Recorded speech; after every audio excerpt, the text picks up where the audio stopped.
G'day Trailblazers, my name is Cam, and today I'm going to introduce you to the SFMC Companion Chrome Extension and show you how it works.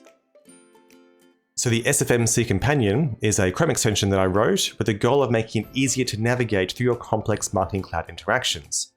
The objective here is to create relationships and connections between the various objects in Marketing Cloud. For example, the ability to enter into an automation and see how it relates to its queries, data extensions, and more. Again, the goal here is to make it easier to understand and discover how your Marketing Cloud instance runs. So to start with, you can download and install the SFMC Companion Chrome Extension by going to the Chrome Web Store. I'll put a link in the video description below, and clicking on the Add to Chrome button. Once added, you'll see the extension icon on the top of your Chrome bar, just like this. If it's not there, you'll also see it inside of your Extensions app, just like that. So with the extension installed, we can log into Marketing Cloud and access the extension from our Chrome toolbar. By left-clicking on it, we'll access the main interface of the Chrome extension. Now, the first thing we have to do is to refresh the extension so it loads in the tokens from our Marketing Cloud account. We can do this by pressing the refresh button on the top here. Once you left-click the button, the lights should turn green to indicate that we have now piggybacked on your existing login token. It'll represent the MID that you're currently logged into and show you information about the assets that you can now load into the SFMC Companion. So the first thing for us to do is to now load in these various assets. You can see here the first asset is folders. I can load in that asset by pressing the Update button. By left-clicking, it'll begin to now scrape through the various asset types of folders, loading in each of your various folder types and folders by name. Once complete, we'll see this goes to the last few loads and done, complete. I was able to find 121 folders inside my Marketing Cloud instance. I can move on then and update my data extensions by left-clicking Update, and again, waiting for it to cycle through all of the current data extensions. This can take a while, especially for large instances, so to be patient and make sure you do wait for each item to complete before you move on to update the next one. So the way the extension works is it's currently using an API to connect using my currently logged in Marketing Cloud instance to query my instance for the various object types that I'm trying to update. You can view this by right-clicking on your Chrome tab here within the extension and using the Inspect tool to open up the Chrome Developer Tools. With the tools open, you can go to the Network tab. You can watch all the calls that are taking place from the extension. So for example, I can go back onto my extension and choose to update filters. By doing so, I can jump back into my Chrome Developer tab and see that it was making a single API call to my Marketing Cloud instance to download those objects. You can also see in the console for the developer tools various outputs from that call that I've got inside the extension. The extension is still in alpha testing, so I have got lots of information showing in console, so if you are curious, take a look for yourself. So to use the extension fully, I do recommend that you do go through and update all the various objects one after the other. You can see I've now got my folders, data extensions, filters, queries, and automations now complete. I'll move on to the export, transfers, and imports. You may be asking yourself, where does all the information go? Well, the Marketing Cloud extension here is run locally on your Chrome instance. So what's happening, it's making these API calls from your Marketing Cloud instance, from your Chrome window, and downloading the various objects to your Chrome local storage. There are no API calls being made externally. There is nothing going off to any third-party servers or otherwise. You can check it for yourself by, again, going over to that Chrome tab and checking out that Network tab. And as you'll see, all the calls that are being made are all calls that are occurring within Marketing Cloud. So for security, this means that all the information that's currently being downloaded by your Marketing Cloud instance is going to be stored on your local PC. Now additionally, you only have access to download items that you have access to through your current roles and permissions in Marketing Cloud. You cannot use this extension to access parts of Marketing Cloud that you can't normally access in the user interface. So if you don't have full permission sets, then you won't be able to extend the extension to download all these various objects. Once it's all complete, you can now use the extension fully. So the first thing we can do is jump into Automation Studio, and I'll show you the main reason why I built this Chrome extension. You can jump into an automation, and once the automation loads, we can click on our Chrome extension, and you'll now see this little tile has gone blue. This means we can load directly into the SFMC Companion and see this object. So if I click that link now, it'll load up my companion, and sure enough, here is my automation.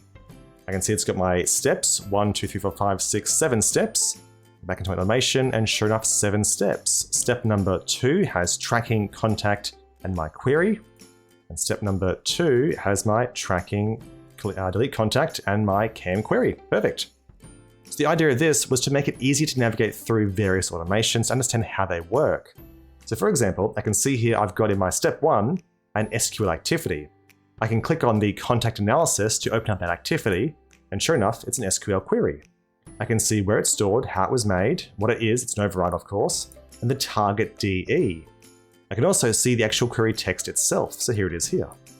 I can see the DEs that are referenced in this query, so of course I do have some data views, but I'm also referencing the Einstein engagement or predictive scores.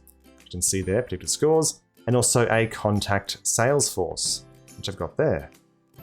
And the cool thing is I can also see the target data extension. And again, I can click that blue text and load in the target data extension. Here it is here, contact delete. I can see the fields from this query or from the data extension as well.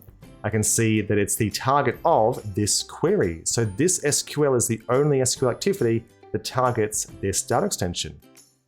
I can also navigate to the folders and see other data extensions that are inside of that folder. I can also launch directly back into Marketing Cloud by opening it with this blue link here.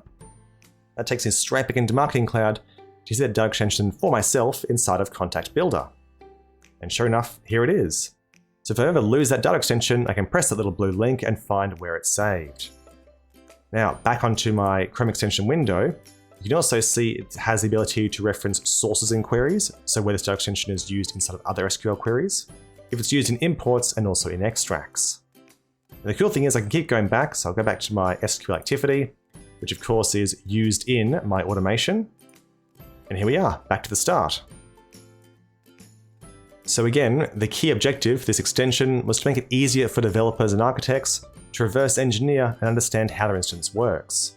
If I check on my CAM really big query, I'll see, of course, a really big query, which is referencing a whole lot of data extensions in a whole lot of different ways. I can see my CAMDE, my birthday sample data. I've got some more sample rows and some contacts, as well as some results. And all of those DEs got picked up inside of the DEs reference query, which I can then click on. So for example, my CAMDE is of course been the target of 2 different queries. There you go. I've also got a temp PK error. I click on that and inspect the SQL query, and sure enough, that targets that same data extension. The nifty thing is, I can find out where that data extension is and also what else is saved with it. I can see quite simply that my CAMDE is saved in my data extensions folder. I can click on that folder and open up my folder navigator. Now, of course, in this folder, in data extensions, there's a whole lot of other folders I've got here, other data extensions. Great. And I can also see the other sibling folders that are here too, as well as the other children folders. So in data extensions, I do in fact have some child folders. I've got audiences, public, private, and Query Studio. Check that for myself by jumping back into Marketing Cloud, go to my email studio, and let's have a quick look. Under subscribers, and perfect. I've in fact got my public, audiences, private, and Query Studio. Public, private, audiences, Query Studio, perfect. And it shows me again the folder contents for each. So if I go into my public folder, I can see there is 1 data extension. Let's have a look. Indeed there is. So the cool thing here is you can keep going back through those activities and find more and more relationships. If I have a look at my import, I can see that it's used in my automation, and it targets my Trailhead modules data extension. I can open up those data extensions and again find their details. But the cool thing here too is I've actually got this SQL diagram drawer. So if you ever want to document your data extensions, you can use the Chrome extension here to simply copy and paste the information that you need for your data extension documentation. But you can also build a relationship diagram on the diagram.io. I've got here the ready to go text, which you can use for your diagram.io. You can simply copy that text and you can jump over into the dbdiagram.io and create a new diagram and paste that text straight in. And straight away, there's your data extension. The best part is if you're trying to make a very complex relationship, you can navigate back to your other data extensions. So for example, I may want to connect to my really big query, and let's say it's my training birthday data. I can take this data as well, copy this information, jump back into my diagram and paste my second table. You can see there my second table. I can then create relationships between those 2 activities, just like that. So as you can see, the SFMC Companion can be extremely useful for reverse engineering and discovering how your instance is running. But I built one more function to make it super useful for architects and developers. That's the ability to search through all the items you've downloaded so far in the extension. Let me show you what I mean. Let's pretend I've lost my sample rows data extension. Now, of course, its name is sample rows, and I know that, so I can go and search for it. So I can go into Marketing Cloud, click on my extension, and go on the search button here. By pressing search, it loads up my search screen. I can type into the interface my sample rows and press search. And of course, there it is. I've found all data extensions that contain the name of sample rows. But what if a data extension wasn't actually the name? What if it was the data extension's key, such as in some SSJS activity where I was trying to find what this data extension is? I can also search for the external key. So again, I could type that into my search, and press enter, and there it is. So I can now find what my SSJS is trying to initialize in a data extension. But it doesn't stop there. I can also search for content. Go into my Chrome extension and press on search. Let's pretend I'm trying to find this image. Now I know it's called placeholder and I know it's called 580 by 250. So I can paste that name in and try and find the asset. And sure enough, there it is, it's found the asset. I can click on it and I can see exactly where it is as well as a preview of that asset. And sure enough, the URL of the asset as well. I can also search for these items as well. If I go back onto my search screen and back into Content Builder, I can search by the asset's ID. Now I know you've all had that same issue before where you have some AMP script where you're trying to reference a content block by ID.